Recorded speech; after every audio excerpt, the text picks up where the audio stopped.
Great. Well, I've hoped that. Hi, Sadhana, all the way over there in Dublin. Good to see everybody. I'm actually in Tipperary. What was that, Sadhana? I'm actually in Tipperary down the country. I'm not in Dublin. You're Tipperary, gosh, that always has such a evocative sense in the psyche. Oh, I know. Everyone will be singing about it now in a minute. I know, that will be the tune in our heads for quite a while. Yeah, and Lena Max is putting the thumbs up. Hey, so I was wondering, I'm going to be meeting up with Vasantra a little bit later this afternoon after dinner, and just wanted a bit of a check-in if anybody's here that's present would be, just give me a bit of a sense of how the retreat's going for you, if you can. I know it's a very broad question, but how are you finding it? As Vasantra was saying yesterday, this is our first experiment with having a dual retreat, with having a retreat in person and a retreat online. So yeah, just wondering how you're finding it, if there's any comments. Vilasini, is that your hand? I'll just let you know that I'm in front of a big screen that's got things in front of the screen. So, Vilasini, did you want to say something? Yes. I feel that you're treating people online as second-class citizens.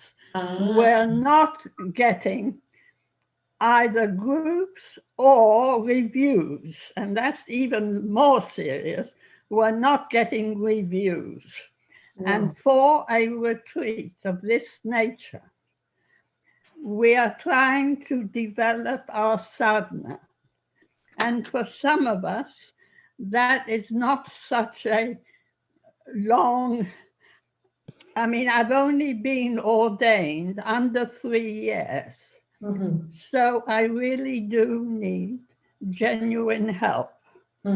Now, the talks are very inspirational, but it would help enormously for us to be able to talk about our practice, to share it, and to get help. Okay.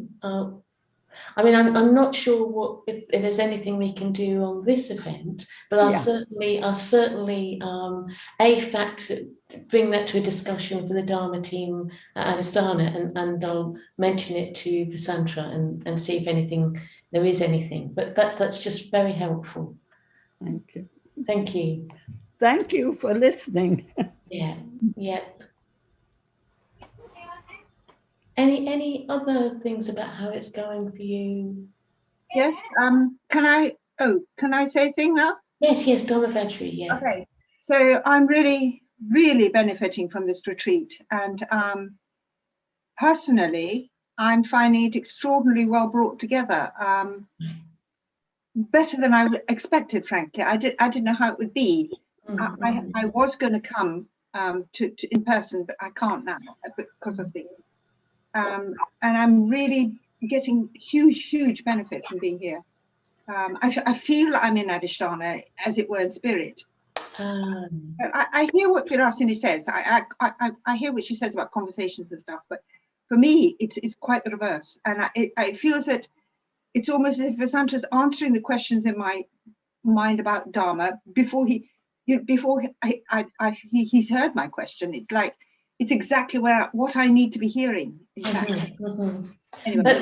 Thanks so much. It was interesting you should say that, because when we collected your question this morning and then Vasantra's talk this morning, I thought, I wonder if Dharma Vajri is probably very, very sort of pleased with the, It was like, exactly. It was like I needed every word. Yeah.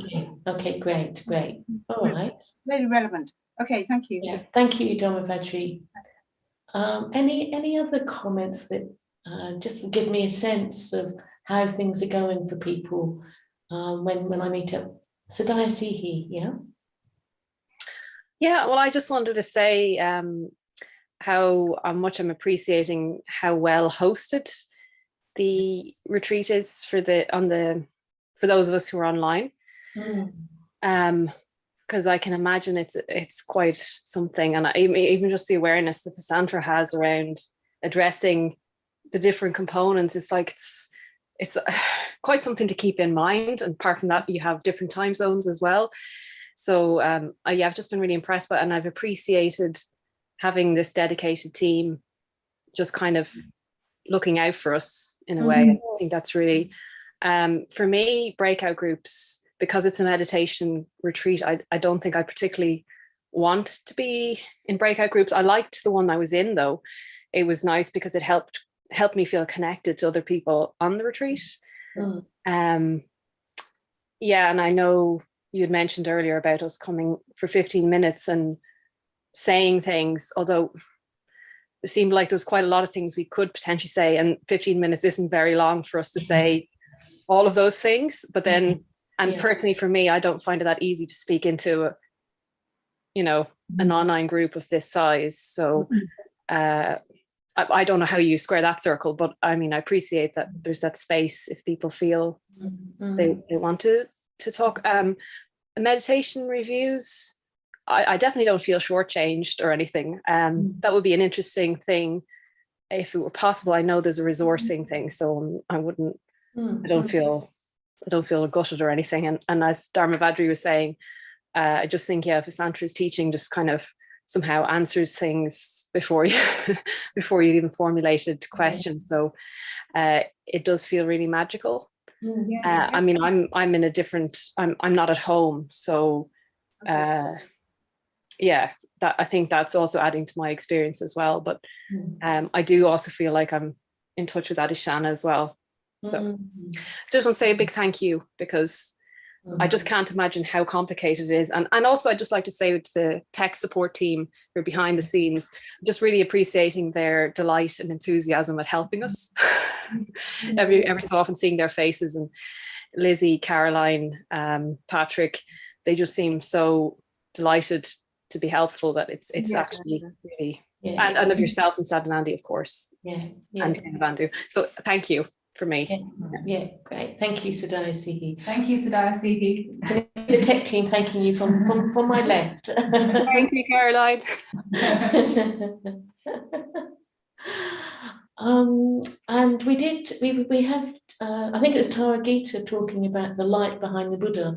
We have been playing about with it during the break today, and I'm afraid the light is what it is, and there's nothing we can do about it at the moment. Somebody else will be just seeing if we can adapt it in any way, but I'm not sure there's a lot we can do, Tara Gita, so apologies for that, but we've done what we can.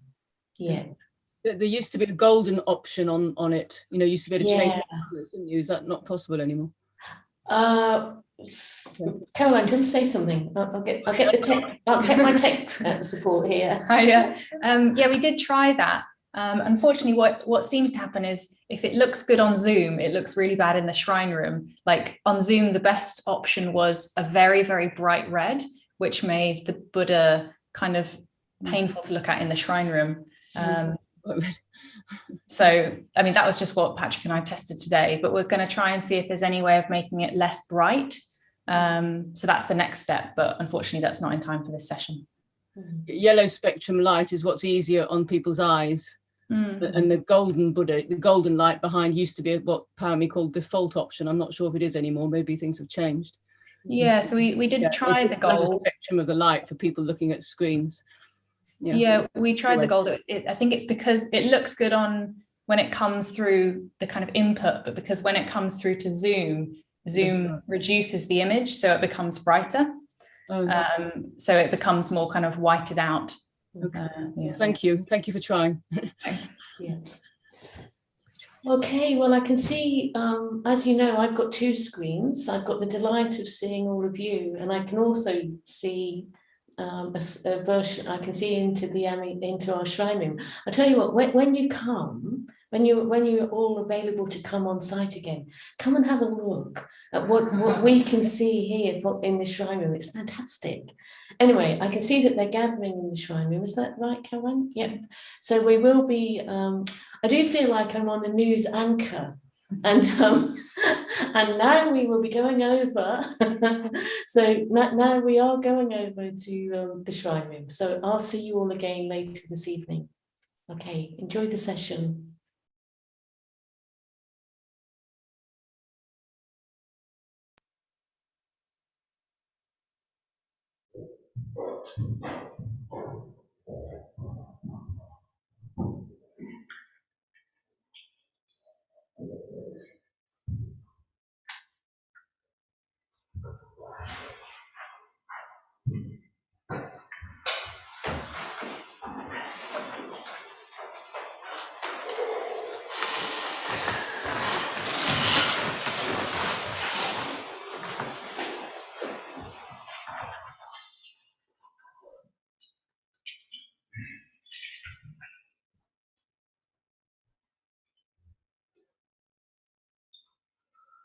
Namo Buddhaya. Namo Buddhaya. Namo Dharmaya. Namo Dharmaya. Namo Sanghaya. Namo Sanghaya. Namo Namah. Namo Namah.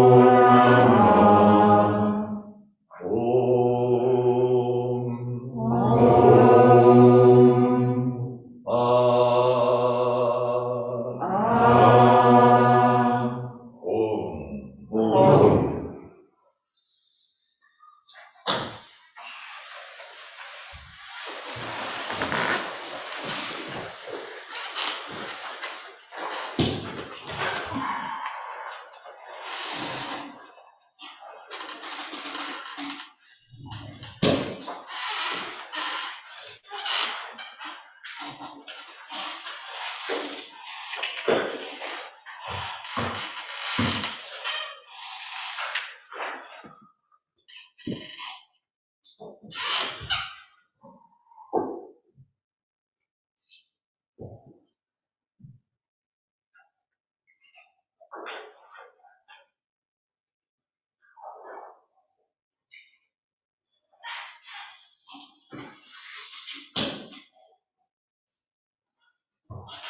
So welcome to session 3.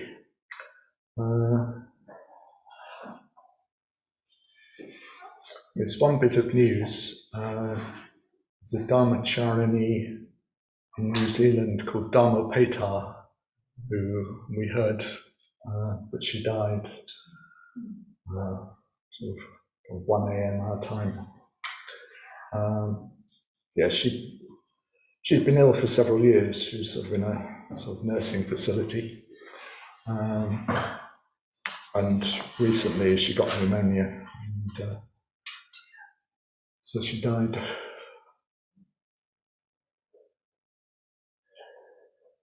Yeah, I met her several times on my trips to New Zealand. She was very involved with the Wellington Sangha. She was a big practitioner of green Tara. So, yeah. She was a Tara Loka for a few years as well. That's right, before she was ordained. Yeah, a few years. Yeah. And after she was ordained as well. And after she was ordained. Yeah. Good. Yeah. Yes, so let's just bear her in mind. And anything else I should say? I'm getting 1 or 2 sort of anonymous questions. It's good if you put your name on it. If you want to be anonymous, to me, that's fine. But if you put your name on it, it means that if I don't get to answer your question in a session like this, I could come back to you and at some point and give you a personal answer maybe. But I won't read out the names of the questioners, so it gives you a chance to ask that question that you think might just be a bit stupid, but you really want to know the answer without any risk of being outed. And apologies to those online. On the last session, I think you couldn't really hear some of the questions very well. So I'll make sure I repeat the questions. So that was okay. That's that. So in the last session, we were looking at Om Swabhava Shuddha Sarvadam Swabhava Shuddhoham, and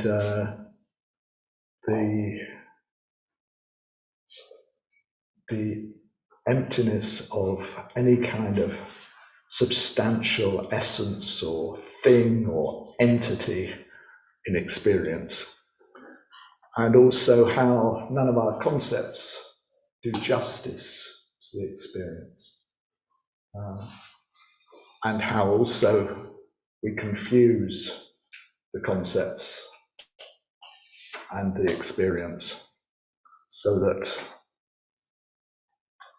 by putting the concepts onto the things, because concepts are fixed in a way, we start feeling like there are these things that we can now interact with and grasp onto, or etc. But all that is because we've confused the sort of conceptual world with the world of direct experience. So we did that meditation where, I don't know how you found it, but we were moving back and forth between the living experience of my knee or whatever it was, and then kind of coming back and going, all right, this is a knee, and then moving back into the direct experience and trying to really just separate out the two, because they're both useful. We need to have the concepts. You know, if I'm just in the experience and there are no words, then in some ways I'm a bit like a sort of very young child who hasn't got any language, and there's a pain, but they can't sort of locate it or really sort of, you know, explain to anybody what's happening. So language is really useful, but we also need to be able to just be the experience rather than creating a sort of separation between, creating a level, a sort of meta level, another level on top of words.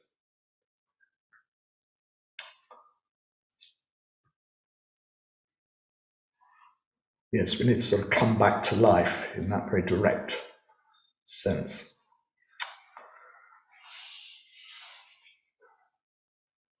Okay, so that's so this mantra is leading us into letting go into the blue sky. And I also mentioned that the blue sky could be,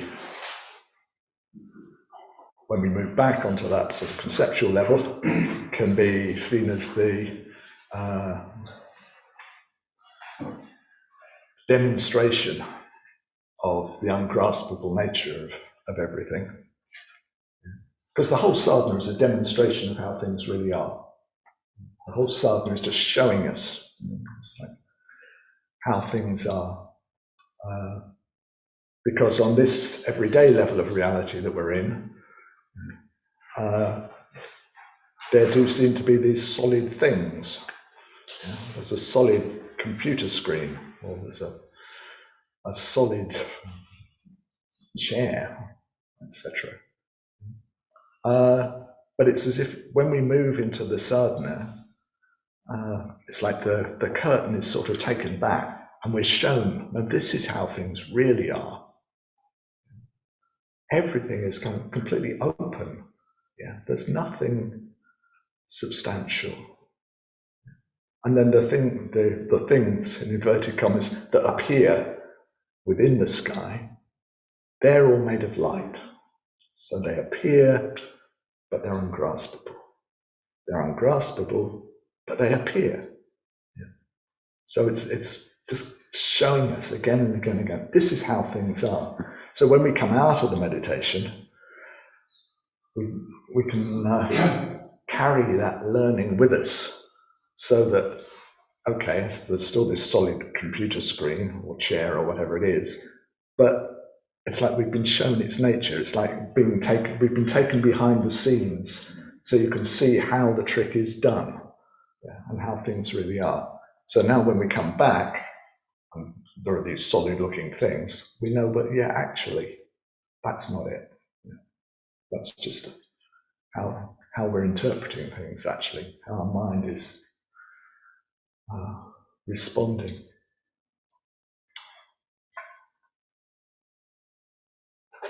So the blue sky can be, that ungraspable, insubstantial nature, or it can be seen as the nature of mind, which, as I said, we'll talk more about, but is, again, ungraspable, but limitless, open, knowing. And then we saw that the blue sky can also be the Dharmakaya. It can be the great loving awareness, the great loving heart of Avalokiteshvara, which is the same as the great loving heart of all the Buddhas and Bodhisattvas. On this level, there is no difference.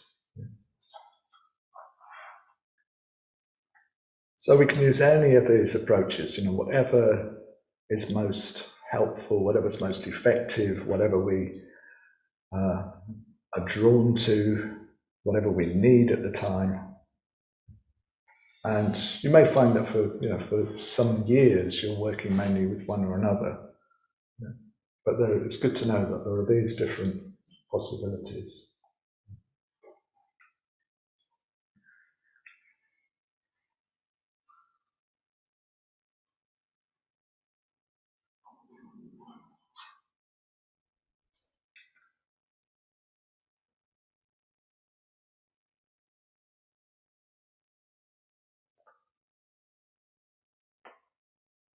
And in the blue sky, there can be some difficulties with the blue sky. One difficulty is just that it can be very boring. Because, there are no things to grasp onto. There are no characteristics to grasp onto. There are no reference points. There's just all this openness. So, in a certain mood on a certain day, it feels like it can feel quite flavorless, if you know what I mean. But it's if you find yourself in that sort of way of being, you can always focus on the qualities and really focus on the freedom of it, or focus on the warmth of it, or focus on the peace of it, and so on. You can also just sit with the boredom. So really, boredom is such an important gateway, because what's happening is that usually our mind is caught up with this thing and that thing and the relations between them and where it's going and what's going to happen next. In the blue sky, none of that applies. It's just, it's still blue and it's still vast. And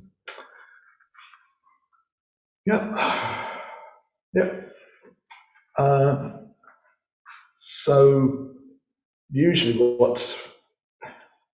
when there's no particular story unfolding in the blue sky, and the main story that we really kind of find most fascinating is the story of me. And me isn't getting any support out of the blue sky. It's not got anything that it can latch onto. It's not really got anything much that it can be for or against, or get really upset about, or think it's absolutely fantastic, and or feel proud of. Just none of that. So that sort of self-intendency kind of reinforces itself by feeling, strongly for or against, or craving an aversion. And when there's nothing like that to go on, then it resorts to dulling out, usually. So then you get that sense of boredom. But if you sit with that, then out of that hiatus where the selfing was going on, something else emerges. So boredom in and out of meditation is, in some ways, is a good sign.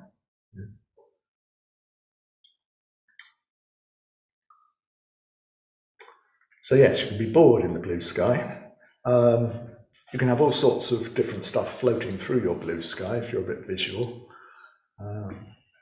which is probably best just to let come and go, a bit like you can let stray thoughts come and go through mind. You can have sounds going on.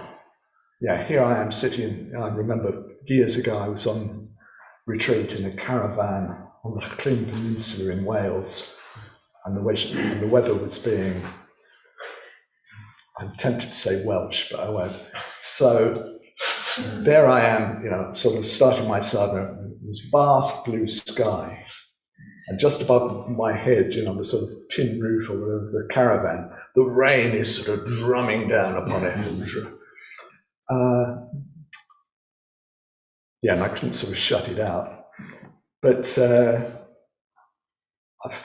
think the best way to approach that is, again, to really take the labels off it if you can.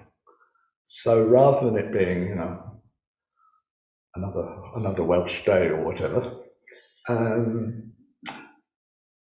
it's possible to experience the sound as just a mysterious sound that's arising out of the blue sky. Yeah. You do that with a passing jet or something. It's just, if you don't decide that it's a passing jet and it's just this sort of noise, then you don't get caught up with it. But you're not putting energy into trying to shut it out and not be aware of it either, because you're supposed to be visualizing blue sky. So the blue sky is very welcoming and open and accommodating. So, we can let these sounds just be mysterious and come and go.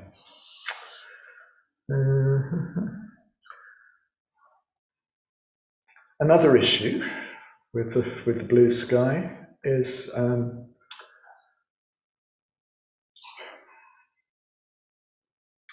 which is an issue more with perhaps self-visualization, is that, okay, here I am, I'm meditating away, and I let everything dissolve away around me into blue sky. So now I'm sitting surrounded by this vast blue sky. And I can have a literal sense of, there's nothing underneath me. So you can have a sort of sense of falling. A bit like, if you're not very confident as a flyer and you're sort of up at 30,000 feet and wondering, what it is that's actually holding this thing up, given that there's nothing between you and the ground. You can have that sort of sense in meditation. You can experience yourself sort of falling even. But because it's vast blue sky, you aren't going to land anywhere. So see if you can just let yourself go. Yeah, let yourself fall. And then going a stage further from that, with self-visualization, it's like the body also is going to become vast blue sky. At least to the point that you have a sense of its sort of insubstantial nature.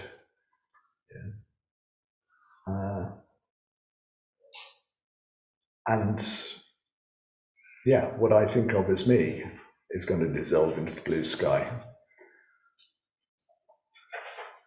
And so it can bring up fear. Yeah, you can have this sense of almost like sudden moments of sort of wanting to hold something to hold on to, and there is nothing.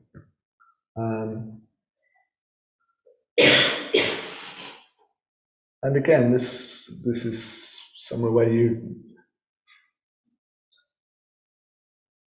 gradually, I think for quite a few people, that sort of happens, and you sort of instinctively sort of pull out of the meditation. But if you keep letting yourself just go to that point, you gradually learn to let go, and then it's all right. And it really helps if you've been in touch with the refuge and you've got a strong sense of the lineage and all these other supportive factors.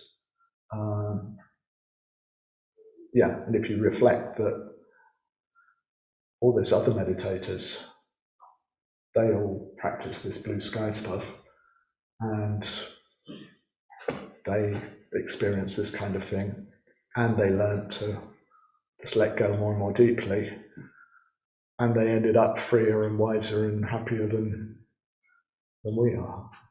So in that way, you sort of find ways to encourage yourself. In some ways, it's a good sign if that fear arises. It shows that you're actually out of your comfort zone and starting to enter new territory.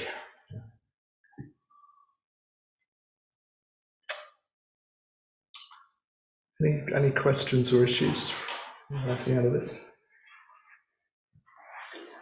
Yeah, it's blue sky. Yeah. Clouds just appear. They just appear and they do float on by. Mm-hmm. That's okay. It doesn't have to be a pristine ordered blue sky. It can have clouds floating around. Yeah. Okay. Yeah, so the question is, you have blue sky, but with like clouds floating across it, and is that okay? Does the blue sky have to be a pristine blue sky? Yes. Yeah. Pristine ordered. Pristine ordered. Impeccable. Impeccable. Blue Impeccable. Blue sky. Anything inside. Yeah. No, it's the same in a way as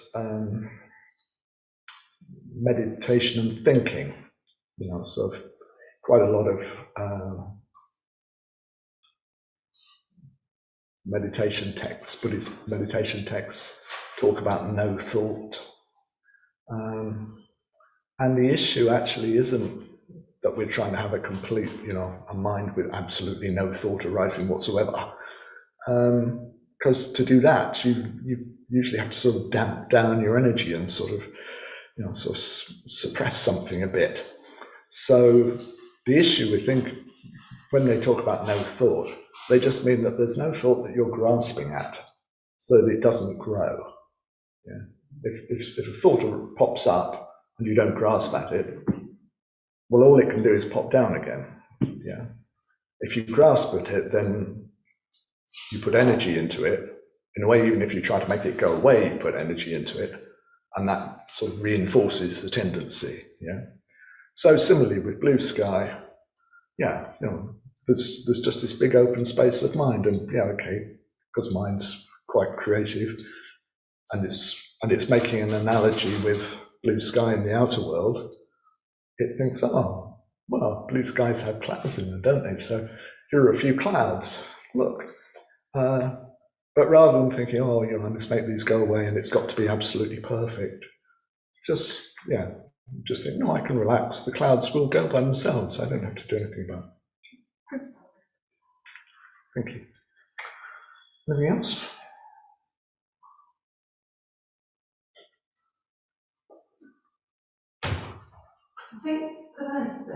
I think my sense of the blue sky is more of a felt sense of space rather than seeing blue sky, as it were. Yeah.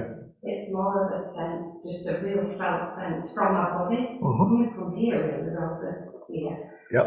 Of spaciousness and kind of allowing my mind, to see how far it can go. Yeah. Into vastness, which seems like to be a way of counteracting the tendency to fix onto who I think I am, if you see what I mean. Yeah, I do. So, is that right? I don't feel sorry, I feel confident in what I'm doing, but I'm not particularly visualising blue. Okay, yeah. I suppose I'm using blue sky just as a kind of label for that kind of range of experiences that we can have. So the question, in case it wasn't caught, is that Vairocini's experience is not so much of blue sky as of spaciousness. And it's a sense that she has sort of more from this area than sort of higher in the body. And yeah, there's a sense of opening beyond the limited sort of sense of body-mind here into something that's vaster and sort of almost exploring that vastness. Is that a fair? Yeah. So then the question is that there's confidence in that, but is that all right? Or, yeah, it's completely all right. And we'll see as we go onto the visualization of the figure that there are different approaches to all this. And yeah, some people are very visual, and some people are much more felt sense. And it's important that we kind of get a sense of who we are and how we work, rather than trying to force ourselves into one way of doing things. And I think maybe in the early days we used to talk more about visualization practice, and I think that put off people who were not very visual, or even, what's the technical term, aphantasic, which means you literally don't create any visual images as far as you're aware. Yeah, you can have a perfectly good visualization practice without seeing anything. And you can also have a marvelously clear visualization practice without it necessarily going very deep or being very transformative. And part of what we're looking for, which we'll see more when we look into the sort of nature of mind approach, is that at the moment we're limiting, we're identifying with this bit of experience here, this sort of psychophysical organism, and we're treating everything else as other and out there, when actually mind isn't limited in that sort of way. So your felt sense of sort of moving beyond this reference point is a really good way to be going. Hopefully it'll become clearer why as we go on. Yeah. Okay. Yeah. Shall we do? Let's do a little bit of practice then.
letting whatever's happening happen,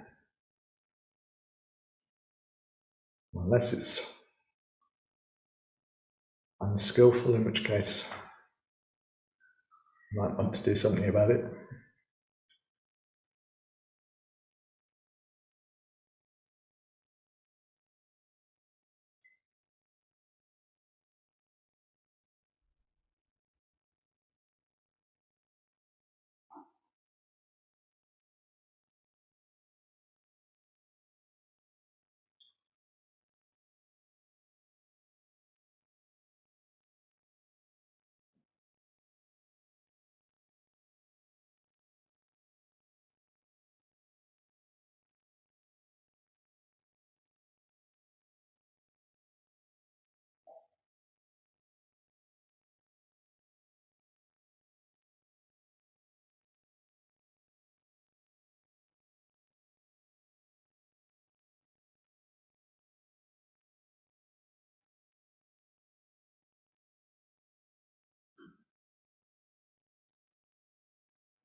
Now taking awareness down through the body,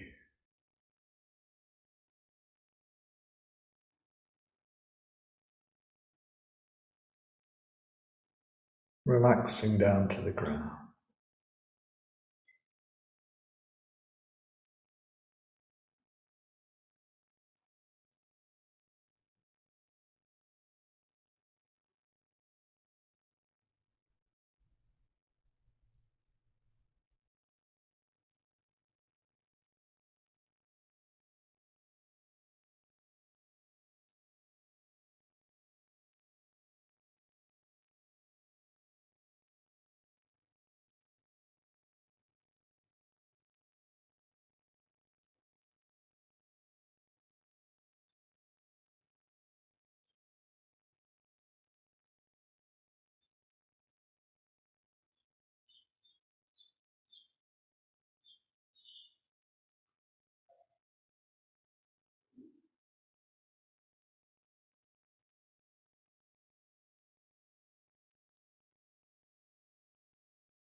So there's relaxation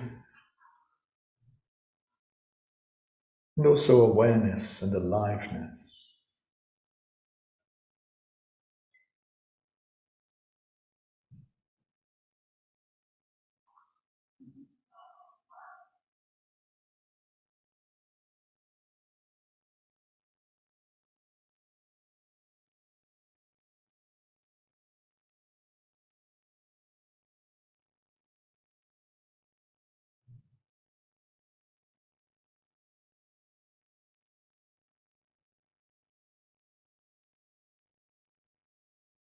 Now feeling into the body.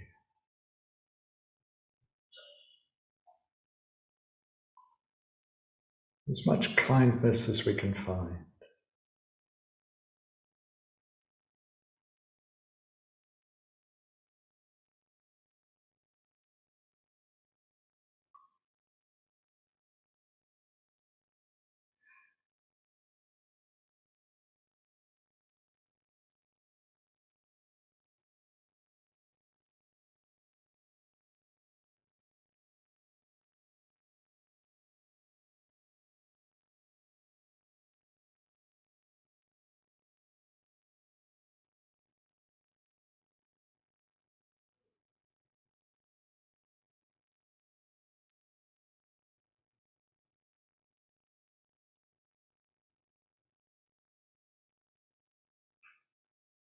Letting the whole body be a field of kindly awareness as best we can.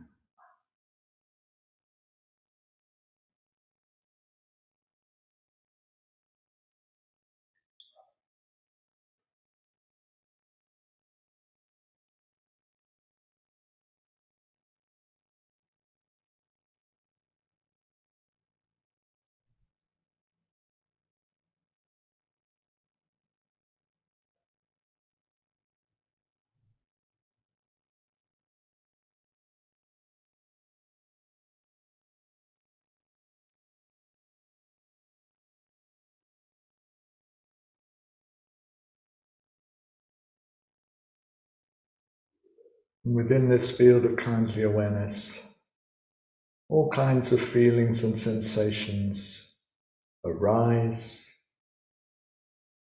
are cared for,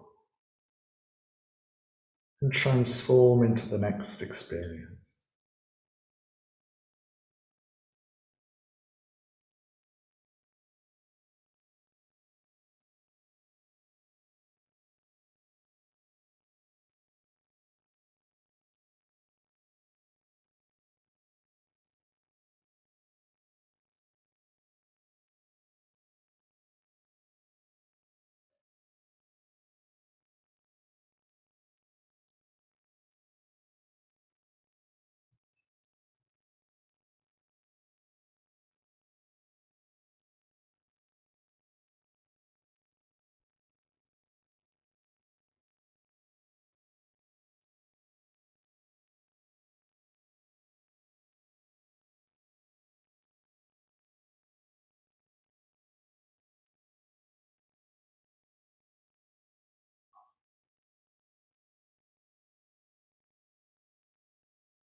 So we're becoming more Avalokiteshvara-like,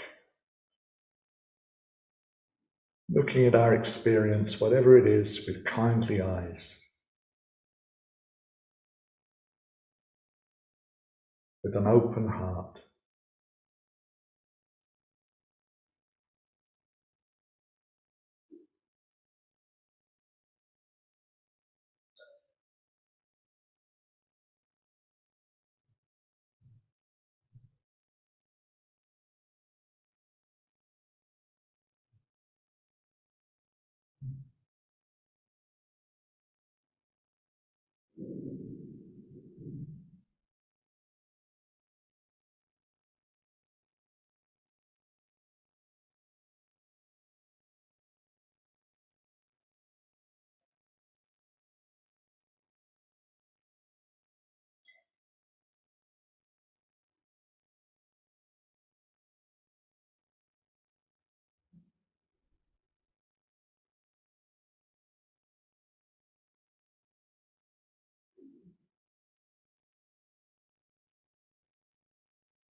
Now again, following the out-breath,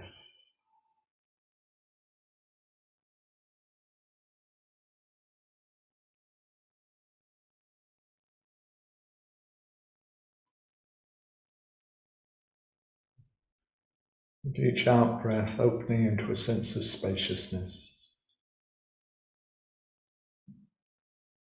And during the in-breath, resting in that sense of spaciousness.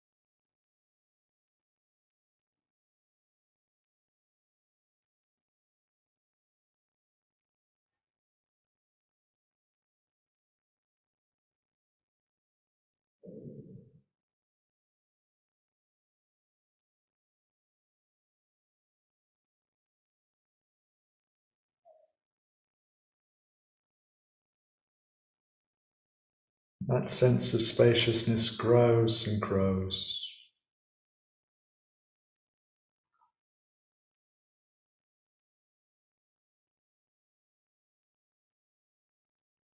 Till there's a sense that it's limitless.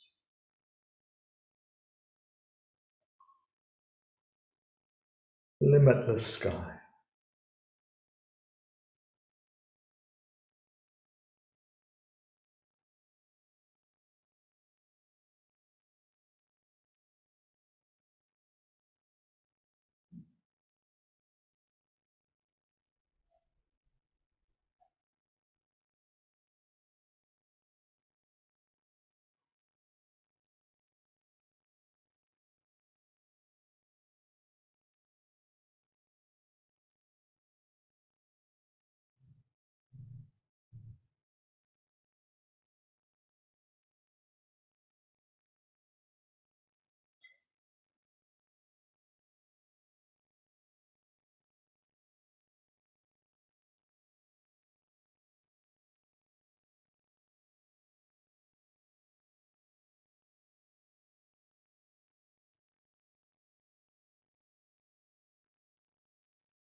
Now being aware that this limitless sky is the heart mind of Avalokiteshvara.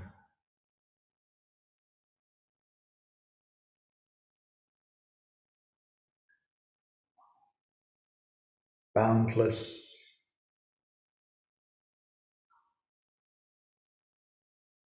loving,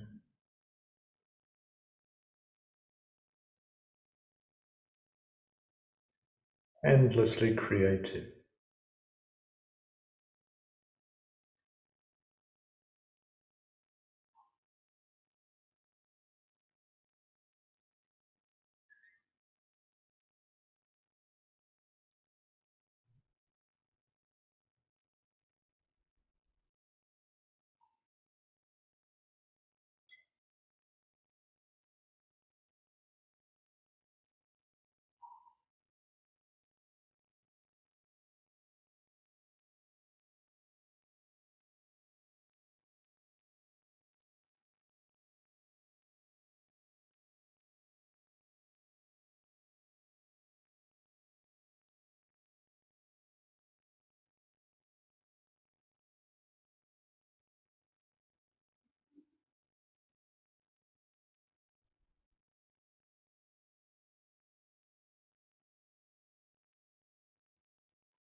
So we're surrounded,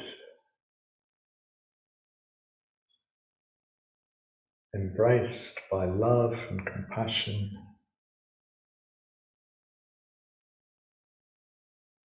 boundless freedom.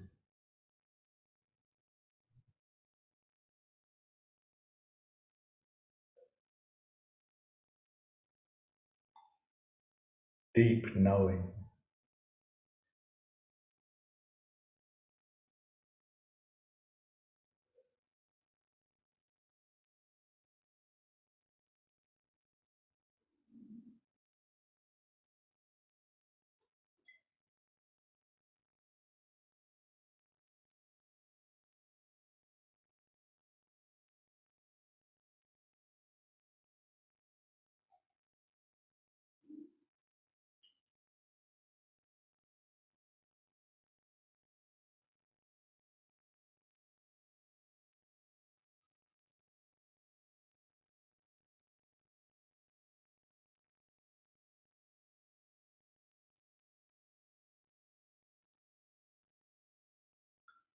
Not just surrounded.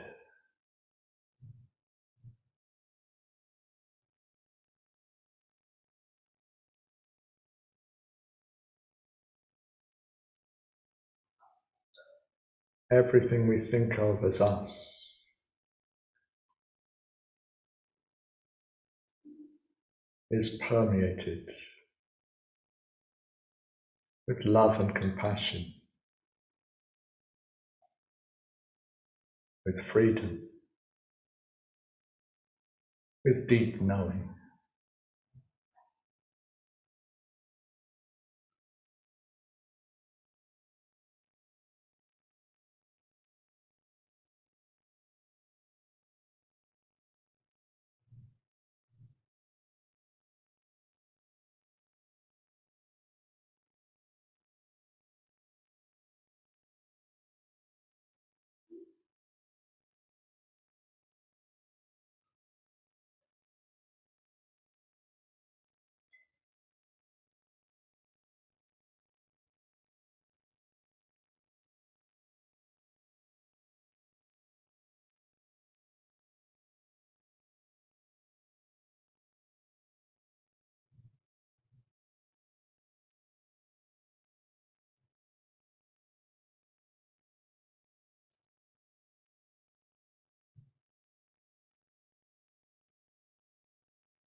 everything we think of as us.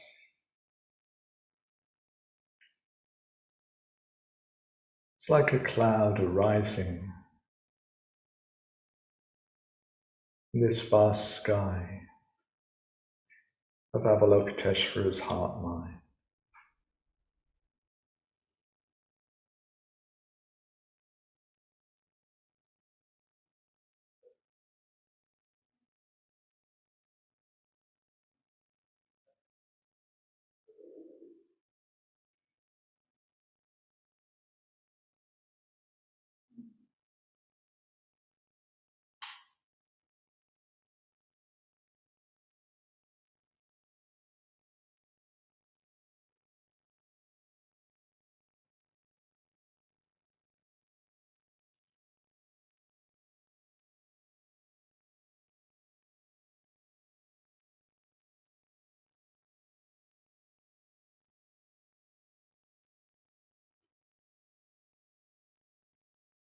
Everything we think of as us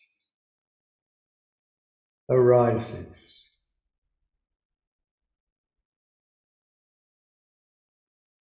is loved and deeply cared for, and then transforms into the next experience.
Now,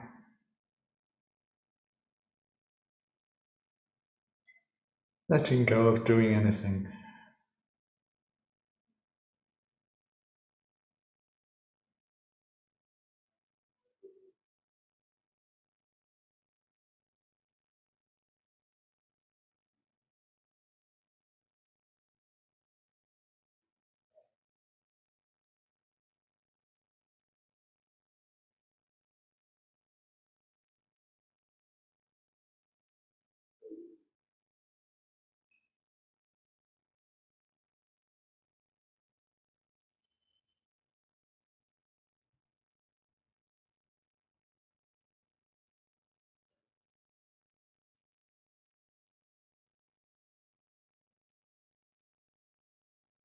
Just aware experience, however it is.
And finally, sharing the merits of the practice with all of us on the retreat, with Dharmopeta,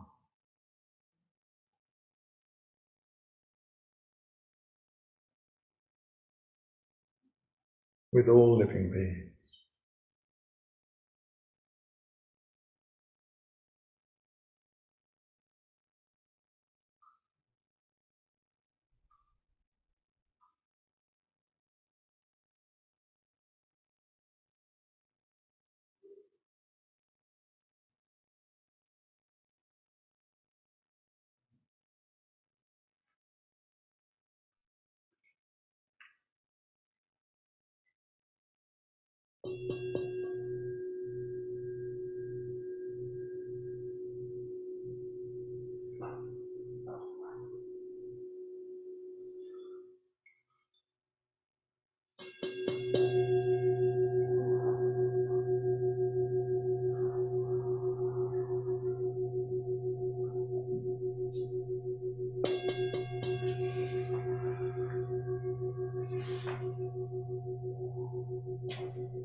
We'll have a short break, 6 or 7 minutes, till a couple of minutes past the hour.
Okay.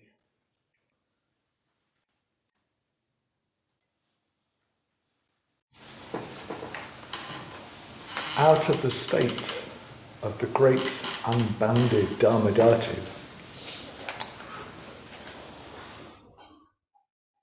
so this fundamental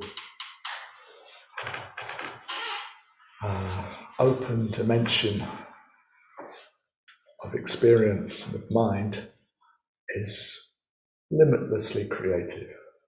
It's dynamic. It's not dead. It's not like external space. It's living space. So it produces all kinds of appearances. So the Dharmadhatu is the sphere of reality. It's the sphere of how things are. So it's as if we've gone right back to, I want to say ground zero, but that's not the right sort of image that I want at all. But it's like we've gone right to the basis of experience, so to speak. Before, back to our original face before our parents were born, like in Zen maybe. We've gone beyond any of our conditioning. We come right down to what's common to all experience. It's what's common to the minds of all living beings. We come right back to that. So beyond our conditioning, beyond being Irish or German or Australian or whatever, beyond being a mother or a father or a child or a nephew, or beyond everything like that. We've just come down to the sort of simplest kind of experience. And so out of that, something completely fresh and original can arise.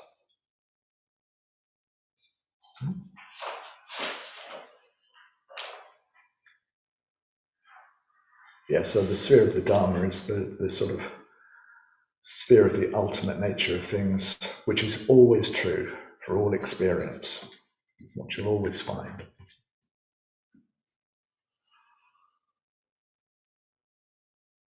It's always empty and ungraspable. It's always mind created. So out of this sphere, a throne of jewels.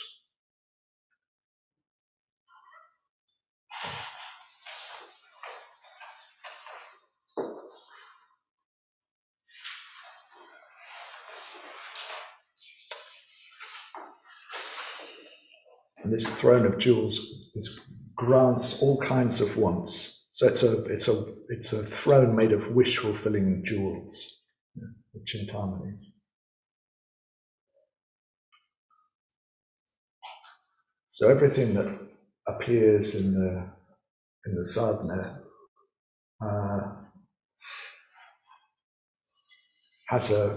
can be given symbolic meaning.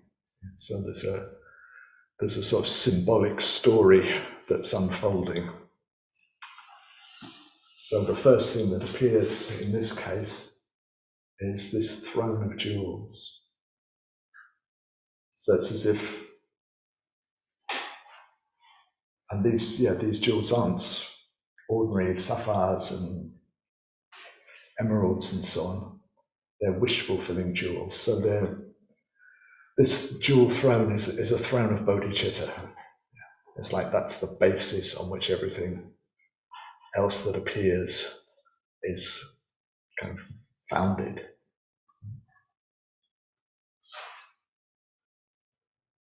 And there's also a sense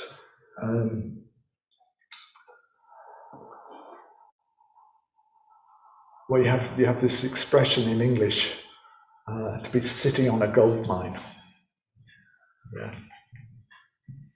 Which means that you're in a position where you have the possibility to do incredibly well. There's incredible sort of riches. So in a way, you're sort of literally here, sitting on all this richness, and there is a sense, or one way in which you can read this story, is that all this richness is there, sort of deep down, waiting to be discovered, waiting to be claimed, waiting to be enjoyed, and the sense of the richness of the mind, the richness of mind itself, of a sort of an inner wealth, which is the complete reverse of that sense that we often have as ordinary human beings, of a sort of inner poverty and an inner lack that we have to go and somehow fill that void. Somehow out there will be the thing, there will be the person, there will be the job, the house, heaven knows, the web page that will be ultimately satisfying. So we keep sort of searching and searching, but actually there's that inner wealth and inner riches.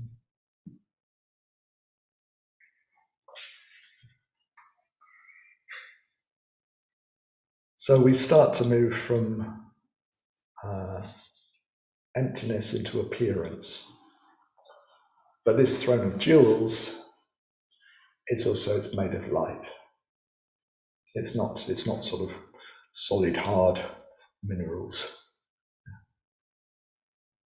It's made of light, so it's showing us its true nature all the time. It's showing us that it's ungraspable. We can enjoy all this richness, but we can't possess it. It's mind created. If we use our mind in a certain kind of way, then it's incredibly rich. If we use our mind in the wrong kind of way, then we feel this poverty mentality, this lack. It's all about how mind functions.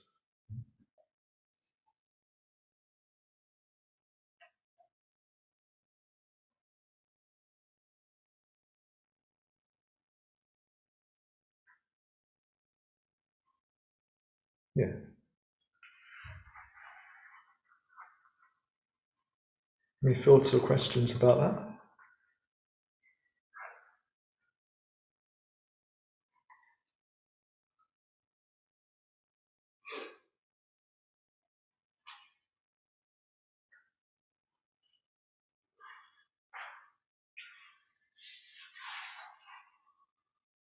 Okay.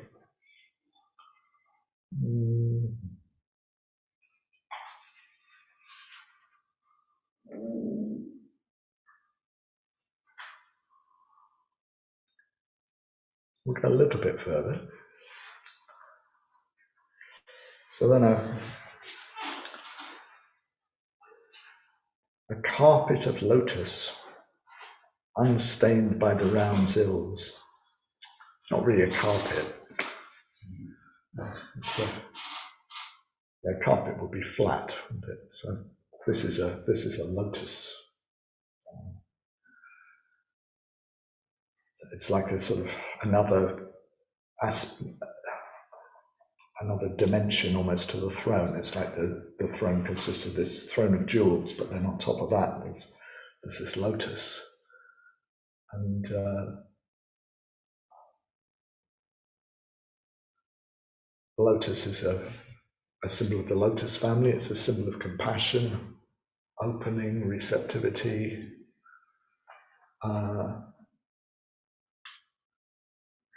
It's also unstained by the round's ills. So unaffected by samsara. So Avalokiteshvara appears within mundane existence, or from our point of view, mundane existence, but operates within it, but with complete freedom and unaffected by it.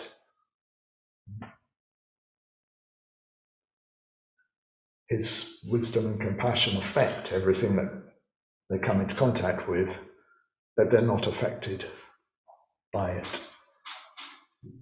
So it's like the image of the lotus growing out of the mud, but not. You don't end up with a muddy lotus. You end up with something that's very pure and beautiful.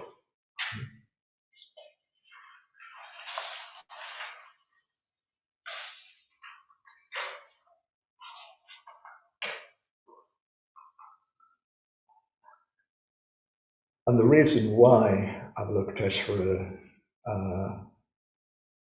is unstained by the round's ills is because he sees the nature of the experience that he's having. So we interact with situations with really good motives, out of a real desire to help and to be of benefit. But because, without fully being conscious of it, we're grasping at all these situations as real and taking them as sort of existent, they really affect us. And so we get worn down by them. So the practice is going to teach us over time to interact, just as we can enjoy, just as it teaches us to enjoy a rich and beautiful experience without grasping it, so it's also going to teach us to go into difficult situations and be of help and benefit without being pulled down, without being dragged in, without becoming part of the problem rather than part of the solution. So the practice is a deep unfolding of compassion, but it's also all the time pointing us, look, this is how things are. It's compassion and wisdom together, Mahakarunika and Mahamudra conjointly. So when we have that, that's the point where we can really be of help. That's the point where we can really act out the life of the Bodhisattva. That's the point at which, the Bodhisattva activity becomes play. And that's what we need. That's what the world needs.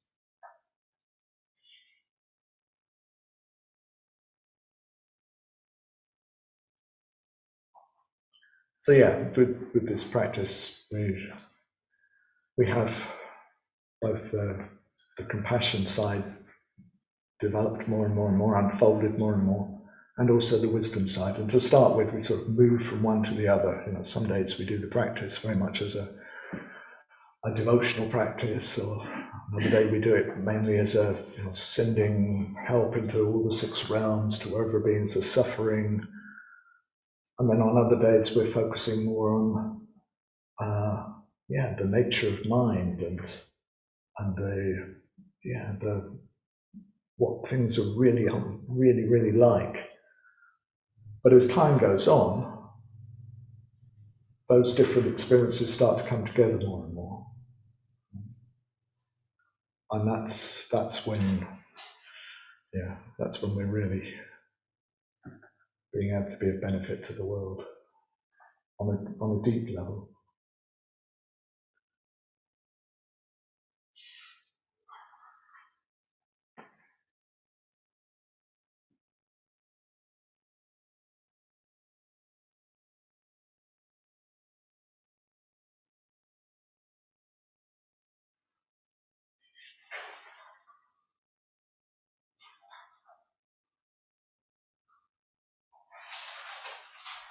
And then a disk of the moon, clear light of its very nature.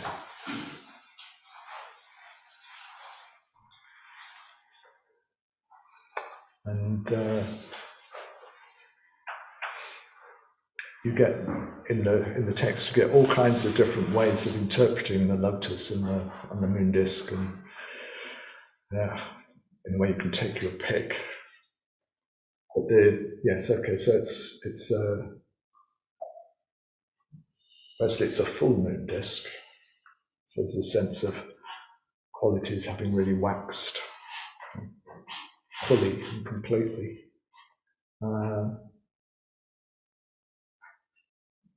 One interpretation is that the lotus of compassion expresses itself in all kinds of skillful action, and that's the moon. There are various ones. But along with, there are, as I say, these traditional meanings which we can put onto things. And it can be helpful to know those and to work with those.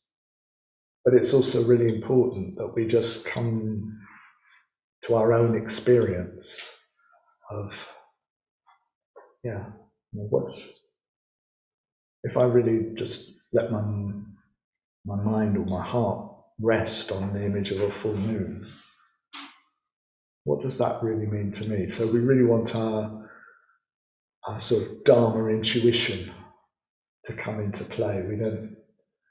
What we don't want is, right, there's a throne of jewels, and that's their wish fulfilling jewels, and that's about bodhicitta, and then there's this lotus, which is about compassion, and like, what's next? We want to really fully kind of inhabit the experience and have it catalyze kind of understandings from our own sort of intuition, our own richness. So although the traditional explanations can be helpful to give meaning and to enrich things, we also want to get away from explanations and come back to these symbols and just listen to them, how they speak to us.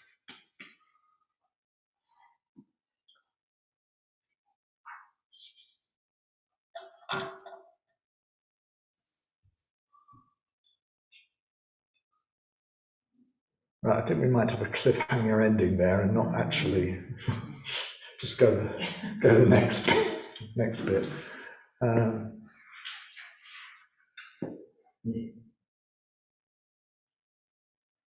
So let's check. Any questions, comments you want to make? Just to say thanks very much, Sandra. I found all that very, very helpful. Clear, good examples to get into. So somebody's just commenting that they wanted to thank me very much. It was very helpful and very clear and good examples and helped me get into it. Right, done my bit. Anything else? Yeah. I was going to say that I noticed while you were talking about the diamond throne and the jewel throne, I could sort of see it really sparkling, scintillating. And I'm wondering whether to some degree the sadhana starts, even when it's just being discussed, but hasn't formally started, in a way. Okay, so the comment and the wondering is that as I was talking about the diamond throne, or whatever I called it,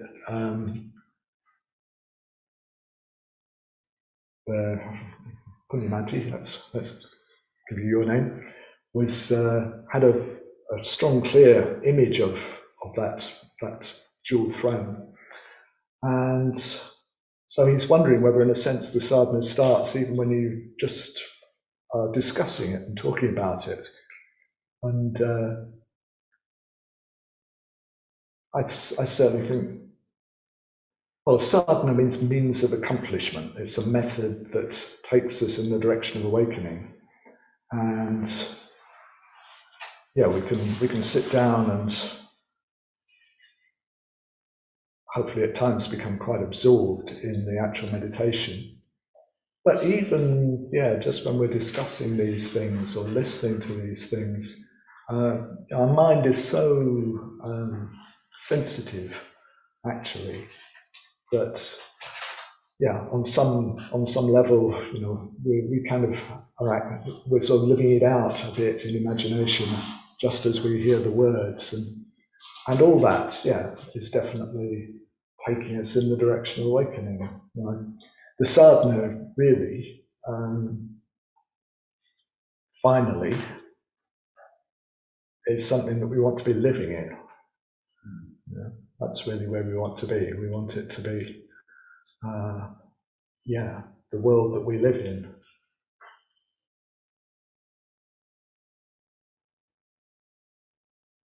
But yes, I wouldn't want to underestimate the power of just, yeah, hearing the words and you know, some discussion of it.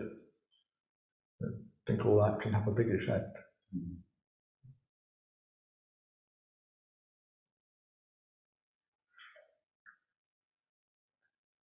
You know, I really like what you said about the moon and letting it play with your imagination, because when I've done that, I imagine myself sitting and it's been really quite powerful. I was also glad you brought out the kind of more traditional thing about the sort of jeweled throne, which I've never really thought about, to be honest. Actually, it's exactly that, hearing someone talk about it. I think so, and the whole thing of inner wealth, as opposed to lack, which took me to thinking about David Lloyd kind of describing dukkha as a sense of lack. And then I'm sort of wrestling kind of know intellectually that if you grasp, there's nothing to hold on to, you'll find lack. But the intellectual bit doesn't really work because such an emotional tendency to grasp. So I'm kind of with this thing about how the hell do you really let go? What supports that movement into this open dimension?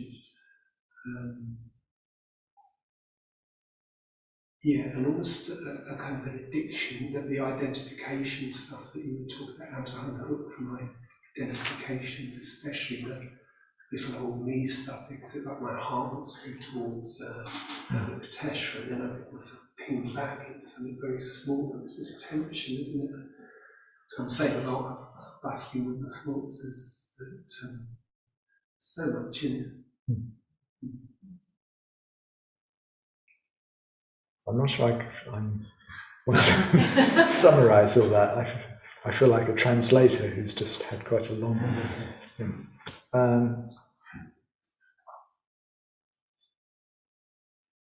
Rather than me trying, if you keep feeling your way into it, if there are any kind of things which feel like questions, or even things that feel like comments that we could explore more, if you write them down and put them in the begging bowl, and let's see what we can do with them. Yeah.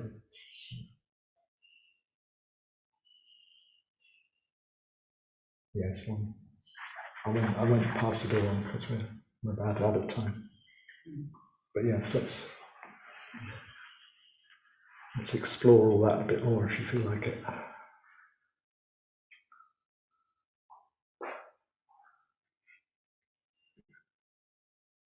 Okay, we've just got a couple of minutes left, so.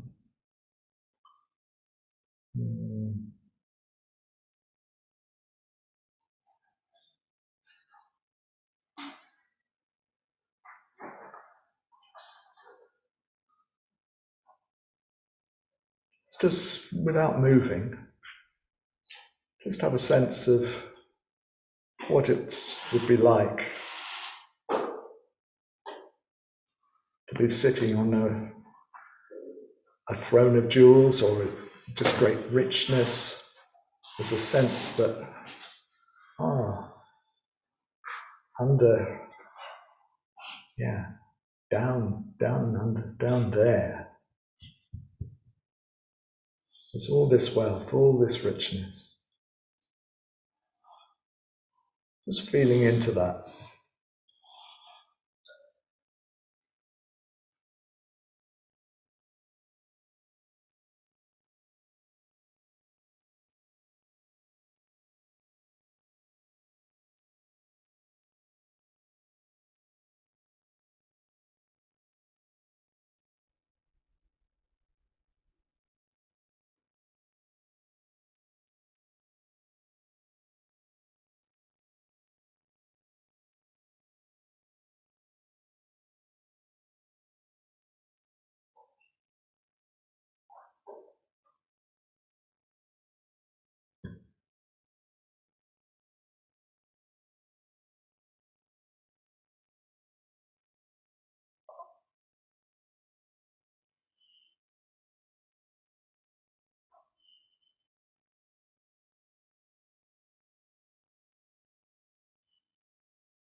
So with this jewel throne,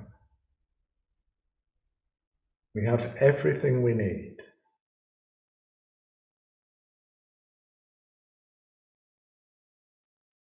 Everything we could ever wish for, because these are wish-fulfilling jewels. Just how does that feel?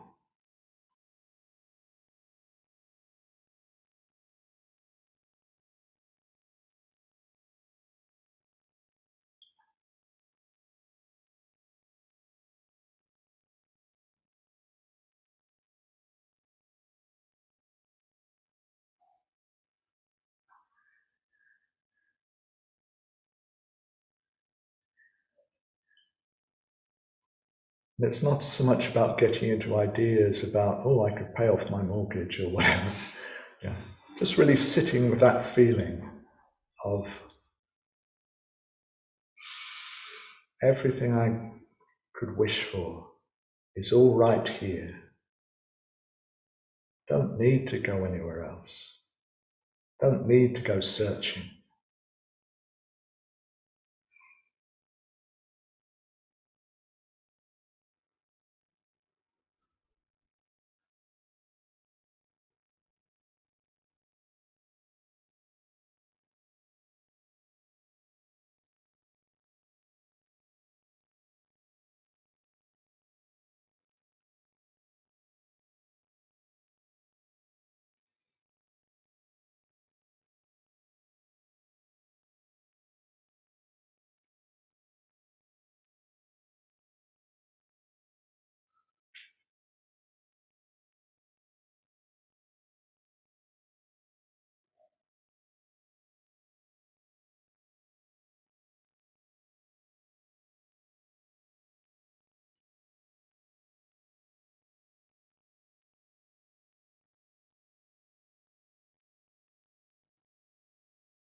Okay, thank you very much.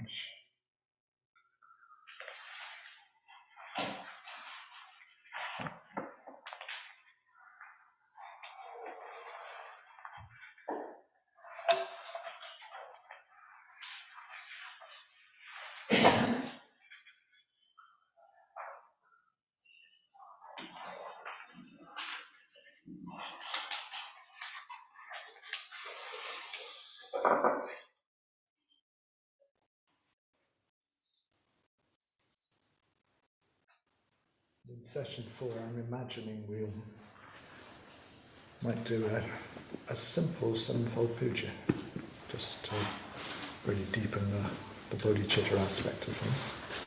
First, can we have a photo of John Pedro? I was going to try and arrange one.